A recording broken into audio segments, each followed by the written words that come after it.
নমস্কার বন্ধুরা, দীপাস কিচেনে আপনাদের সবাইকে স্বাগত। আজকে আমি লাউটা নিয়ে নিয়েছি, লকি। এই লকিটাকে আমি ছাড়িয়ে নেব, ছাড়িয়ে নিয়ে এটাকে গ্রেটারে গ্রেট করে নেব। আমি লকি কোপ্তা কারি করবো আজকে। তো চলুন আমি লাউটাকে ছাড়িয়ে নিই। দেখুন, আমি লাউয়ের কোপ্তা কারি করবো, তার জন্য আমি লাউটাকে এরকমভাবে ঘষে নিচ্ছি। দেখুন, এটা আমার গ্রেট করা হয়ে গেছে। আমি এবার এটার থেকে জল বেরোবে, আমি জলটাকে বের করে নেব। পুরো জল বেরিয়েছে। এটা চাইলে আপনারা তরকারিতে দিয়ে দিতে পারেন, আর না হলে ফেলেও দিতে পারেন। এই যে নিকড়ে নিয়েছি, গুঁড়ো দিয়ে দেবো, হলুদের গুঁড়ো দিয়ে দেবো, বেসন দিয়ে দেবো, একটু কর্নফ্লাওয়ার দিয়ে দিলাম, একটুখানি ধনে গুঁড়ো দিয়ে দিচ্ছি, একটু জিরে গুঁড়ো দিয়ে দিচ্ছি। ধনের গুঁড়োটা কম হয়ে গেছিলো তখন, আর একটু দিয়ে দিলাম ধনে গুঁড়োটা। অল্প করে একটু কালো জিরে দিয়ে দিচ্ছি, স্বাদ অনুযায়ী নুনটা দিয়ে দিচ্ছি। এটা খুব ভালোভাবে আমি মেখে নেব। একটু গরম মশলা দিয়ে দিচ্ছি আমি।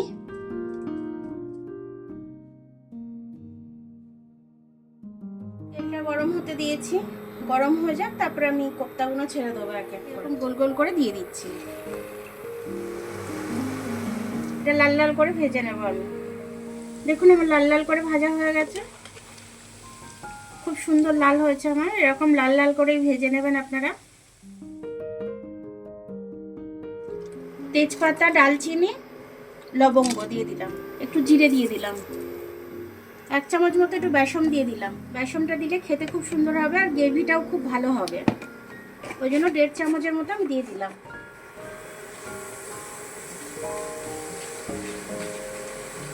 বেসন ভাজাটা দিয়ে খুব সুন্দর একটা গন্ধ ছাড়ছে। আমি এবার এটা টমেটো বাটাটা দিয়ে দিলাম, আর এই আদাটা আমি একটু পেস্ট করে নেব। আদা আর লঙ্কার পেস্টটা দিয়ে দেবো। একটু ধনে গুঁড়ো দিয়ে দিলাম 2 চামচের মতো, জিরে গুঁড়ো দিয়ে দিলাম 1 চামচের মতো, লাল লঙ্কা দিয়ে দিলাম, কালারের জন্য কাশ্মীরি লাল লঙ্কা দিয়ে দিলাম। এবার আমি মশলাটা কষে নেবো খুব ভালোভাবে। বেসনটা দিয়ে করেছি, খুব সুন্দর গন্ধ ছাড়ছে বেসনটা ভাজা, আর গ্রেভিটাও খুব সুন্দর হয়েছে।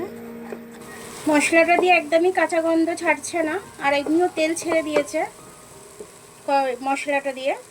তো আমি এবার একটু জল দিয়ে দেবো এটার মধ্যে।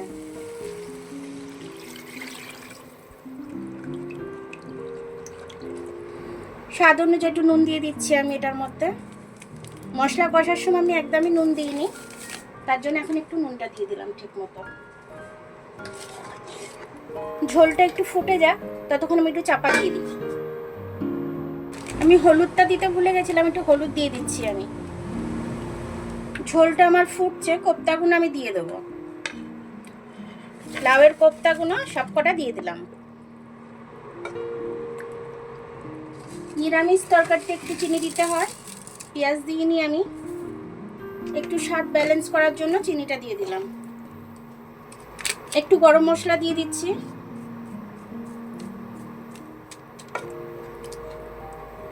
এবারে ওপর দিয়ে আমি একটু ধনে পাতা ছড়িয়ে দেবো।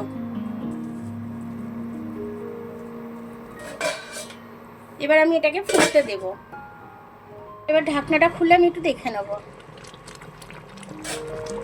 ছিটকাচ্ছে প্রচুর পরিমাণে। ঘি দিয়ে দেবো আমি। নিরামিষ তরকারিতে তো একটু ঘি দিলে ভালো লাগে খেতে।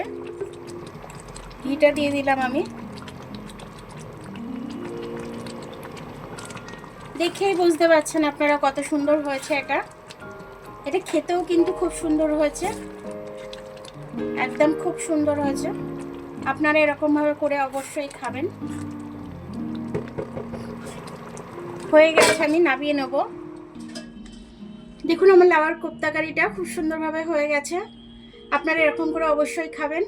খেয়ে আমাকে কমেন্টস করে জানাবেন যে আমার ভিডিওটা আপনাদের কেমন লাগলো। আমার ভিডিওটা দেখার জন্য অনেক অনেক ধন্যবাদ। আমার ভিডিওটা যদি আপনাদের পছন্দ হয়, লাইক, সাবস্ক্রাইব, বেল আইকনটা একটু টিপে দেবেন। আর যদি ফেসবুক থেকে দেখেন, লাইক আর ফলোটা একটু করে দেবেন। এরকমভাবে নিরামিষভাবে নিরামিষ দিনে করে খাবেন, খুব ভালো লাগবে। তাহলে আবার দেখা হবে নতুন কোনো রেসিপির সাথে। আপনারা ততক্ষণ ভালো থাকবেন, আমি আসছি।